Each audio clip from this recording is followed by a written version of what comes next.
So in this video, I want to explain why I sold my Isekai Meta for a loss, the good things about the project, the bad things about the project, and more importantly, what I learned from this experience. Because every loss you're willing to take, ideally you take some sort of experience or lesson from it, as that's like your tuition for learning insight on to improve for the next time. The TLDR, if you don't know what this project is it's an anime project. But what makes this project different from all the other anime projects was the amount of positive sentiment and confidence it was able to garner through its community. This is based on everything from the art design to the animation preview they've shown here, to the website, which I'll go over briefly. But I think to note here is like the animation trailer that garnered all this hype and attention isn't actually that long, right? And it could end up taking a lot longer than people think to, and a lot more money than people think to get a full episode done, never mind a series, right? So I think that's just something people underestimate when they see like a trailer like this, and there's only actually like 10 to 15 seconds of actual animation happening. But anyway, it's still impressive for an NFT project.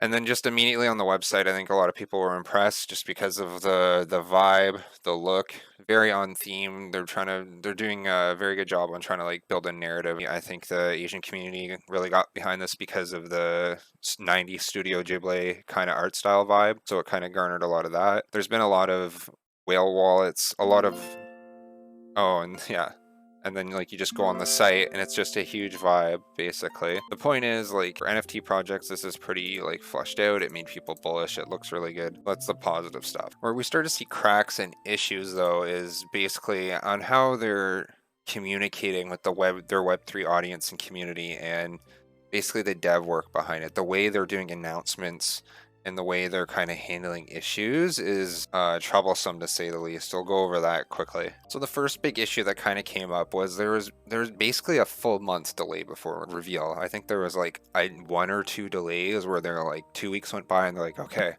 you got to give us another 2 weeks. We're like, okay, sure. Another 2 weeks went by. Like, okay. And then on the day of reveal, they just say like, oh, sorry, there's an error. We're going to be delaying for another 12 hours. Like, at reveal time. Like, this is not something you do. You need to tell people ahead of time that there's issues if there's going to be issues. People were willing to wait it out. The next biggest issue, which I think is even a bigger issue, and that's the duplicates essentially. And just one quick thing about the reveal post, they basically say, we apologize for the delay, but rest assured, we handpicked a pool out of 50,000. We can't wait for you all to see them. So I'm mentioning this because it kind of becomes a meme later with the next issue. It's issue number 2. All the comments are just like, really, bruh, we waited a month. You're making us wait again. All right. You know, we'll see what happens. Maybe some FUD. So they're hyping it up an hour before reveal, the factions. And so it finally reveals. And then what happens? Basically, there's a duplication issue where like 2 to 5 of like multiple different NFTs have the same metadata somehow, from the commons to the rares, where they're just duplicates essentially. So, and then like the comment, bro, they're handpicked, right? So yeah, like, and the reason this is a problem is this is kind of seen as like a noob rookie error to like mess up this type of randomization in the data on the dev side, and like the entire perception is high quality.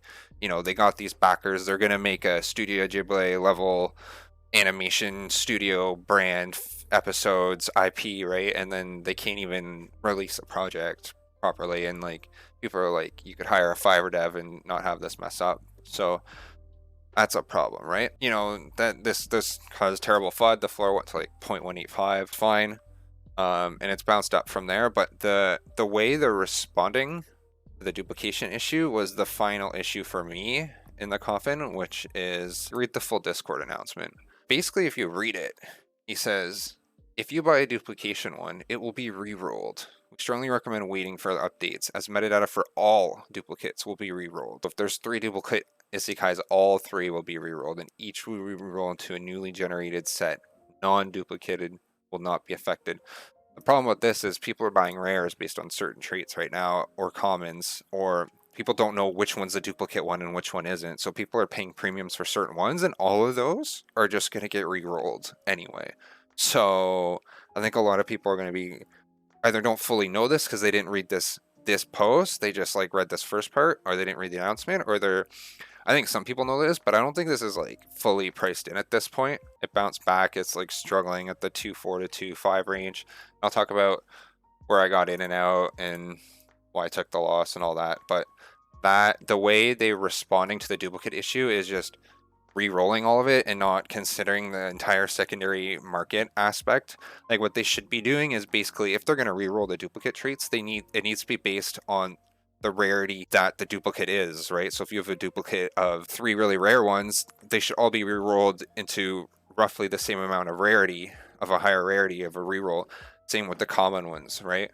So like within like a 5 to 10% like rarity amount bracket, I would say, people would be content with not completely randomizing all of it when people are already like, it's already on the secondary market, so people are already paying for these traits and whatnot. So maybe the smarter buyers that are like paying above floor for certain traits or rare ones, like I've already checked that there's no duplicates, so they won't be subject to that. But I think it's going to go both ways, right? There's going to be people that get like a floor and then it turns into a super rare one maybe, or then people get completely screwed because they didn't read this announcement. So it's just the way they don't understand the NFT space or Web3 community. It seems like they could be a great IP and they could be a great animation studio. It seems like they're really good at building a cohesive world and environment, right? It's embracive.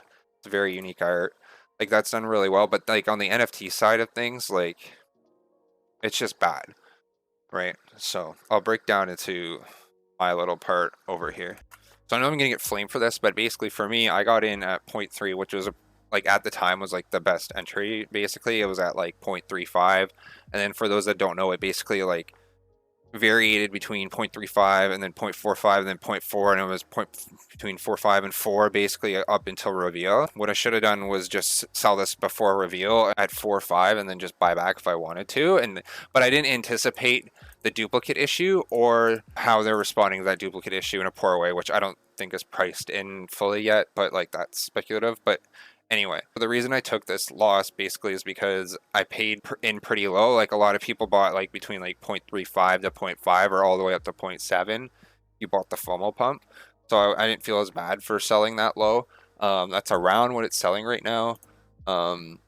What's interesting is the person who bought it is trying to flip it for more. So if he does that, good on him. Because he did do that with a similar one earlier and probably made about 0.6 after fees there. So that's great. Like if he wants to do that. But for me, I just wanted to cut it.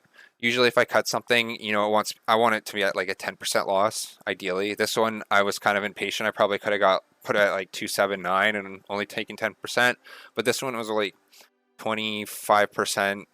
I lost like $100 on this one, which after holding for a long time is like shitty, but it's whatever. The whole NFT space is like awful right now. Like this one's gonna kind of put a sour taste in a lot of people's mouths. Just like people weren't expecting this poor of an execution basically. And then other than like Memeland and Izu, there's like nothing left for NFTs, at least on ETH right now. So, maybe one or two other projects that aren't coming to mind right now. And also one final point that I almost forgot to mention that actually like inspired me to kind of push out and make this video was that the team beforehand basically minted all of the rarest ones, which are like the main characters to their wallet for IP rights. Apparently they're like pretty clear about doing this ahead of time. I think there's a certain section of people that don't understand even that behind it, so it feels weird because of that. But like Maverick, who by the way you should follow him, he's like really in tune with the space. He tweets and engages in a lot of different communities and stuff. Like he knows what he's talking about. He's been here for a while. I mean, it makes sense. He's the collab manager for Kaiju King. But anyway, like saying like it's a red flag when projects decide to keep legendaries or rares in their